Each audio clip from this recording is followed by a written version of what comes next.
Salut à tous! Êtes-vous motivés pour faire de l'organisation? Parce qu'aujourd'hui c'est une vidéo organisation. Alors dans vos cuisines vous avez le triangle des Bermudes. Oui, c'est vrai, c'est votre placard d'angle au fond duquel les aliments se perdent, les bouteilles se périment.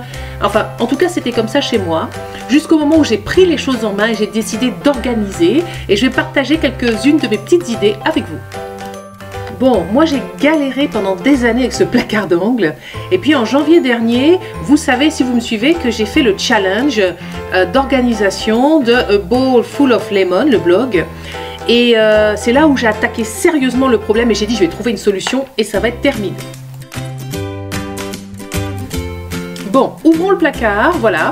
Donc moi j'y range beaucoup de choses, j'y range mes huiles, mes vinaigres, mes oléagineux, mes purées d'oléagineux, mes fruits secs.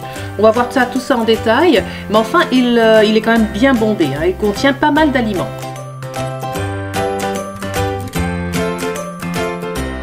Donc en visionnant là déjà le placard, vous pouvez constater qu'il vous faut des accessoires. Hein. Pour organiser le placard d'angle, je pense qu'il y a des accessoires indispensables.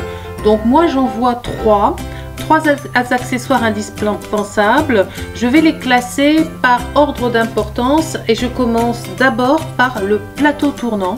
Donc pour moi le plateau tournant c'est vraiment le plus important parce que c'est celui qui vous permet d'exploiter la pointe du triangle, hein. C'est justement là où il y a le triangle des Bermudes.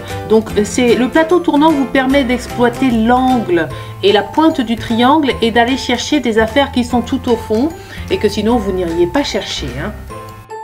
À propos de ce plateau tournant, donc moi j'ai choisi de la bonne qualité. Je vous conseille de ne pas prendre du premier prix parce que on met quand même pas mal de poids dessus. Donc si c'est vraiment trop cheap, ça va très vite casser. Je les ai achetés au fur et à mesure, un par un. J'ai testé, j'ai vécu avec, j'ai vu comment ça se passait et ensuite j'en ai racheté finalement 5. Voilà. Donc ensuite, là par exemple, vous voyez, j'en ai même mis sous une étagère avec mes petites purées d'oléagineux. C'est très pratique pour aller chercher les produits qui sont derrière. Après le plateau tournant, je trouve que les étagères intérieures sont hyper utiles. Enfin pour moi, elles l'ont été parce que ça m'a permis d'augmenter la place, de maximiser l'espace. Donc j'ai mis 2 étagères pour des produits qui n'avaient pas des contenants qui n'étaient pas très hauts, hein. Des bocaux par exemple le parfait, en haut j'ai mes petites sauces, mes concentrés de tomates, etc. Donc en empilant comme ça des petites étagères que j'ai trouvées tout bêtement chez Carrefour, hein, en les empilant je peux faire un petit peu plus de rangement, j'augmente énormément mon espace de rangement, hein. Sinon, j'aurais fait que ranger sur l'étagère, ça aurait été insuffisant. En dessous, j'ai remis un plateau tournant avec mes purées d'oléagineux.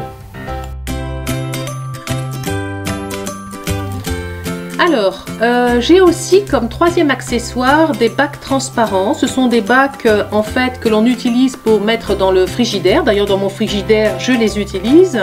Mais j'en ai acheté là aussi parce que c'est très pratique pour ranger des affaires. Notamment, voilà, des sachets de graines ou d'oléagineux qui sont à moitié vides, hein, parce que les bocaux en verre n'ont pas toujours la contenance qui correspond. Donc parfois il me reste des graines parce que par exemple si j'achète si je fais des réserves, j'ai des sachets, je vais pas les laisser comme ça traîner dans le placard. Donc c'est bien rangé. Et aussi les vins blancs et vins rouges à cuisiner qui sont rangés dans un autre bac à côté. Voilà. Alors tout en haut de mon placard d'angle, moi j'ai encore une étagère, mais enfin il n'y a pas beaucoup d'espace, hein. Donc j'y range mes plaques à pâtisserie, en fait je range le matériel qui prend de la place mais qui n'est pas très haut, hein.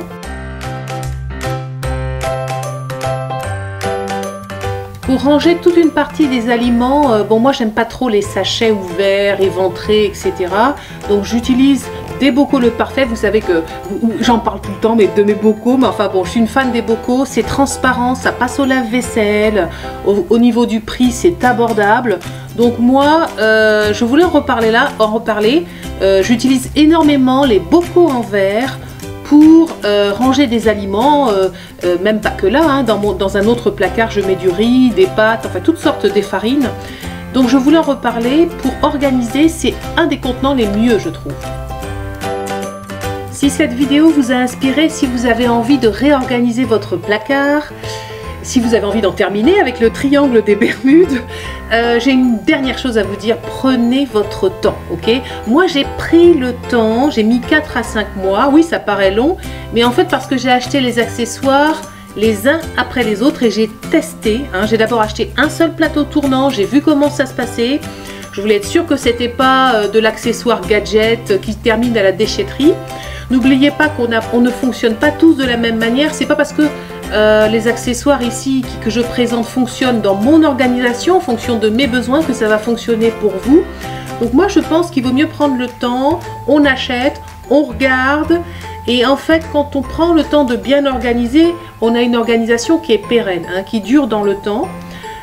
C'est mon avis, après tout il n'y a aucune raison de se presser, hein. Achetez déjà un plateau tournant, voyez comment ça fonctionne pour vous et puis après vous verrez, voilà. Enfin c'était mon dernier petit conseil. Si vous faites votre réorganisation de placard, je vous souhaite bien du plaisir, voilà, à bientôt, salut.